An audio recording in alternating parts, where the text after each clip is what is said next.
Duvvada railway users association సభ్యులు మరియు east coast railway zonal railway users consultative committee జ్రాక్ సభ్యుడు కంచుమూర్తి ఈశ్వర్ విశాఖపట్నం ప్రధాన కార్యాలయంగా నూతన సౌత్ కోస్ట్ రైల్వే జోన్ ఏర్పాటు గురించి రైల్వే మంత్రిత్వ శాఖ విడుదల చేసిన గెజెట్ నోటిఫికేషన్పై హర్షం వ్యక్తం చేశారు.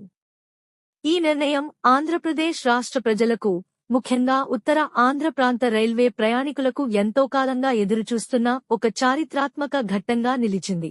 విశాఖపట్నం కేంద్రంగా సౌత్ కోస్ట్ రైల్వే జోన్ ఏర్పాటు కావడం వల్ల పరిపాలన సామర్థ్యం పెరగడంతో పాటు ప్రయాణికుల సౌకర్యాలు మెరుగుపడతాయి మరియు రైల్వే మౌలిక వసతుల అభివృద్ధి వేగవంతం అవుతుందని వారు ఆశాభావం వ్యక్తం చేశారు.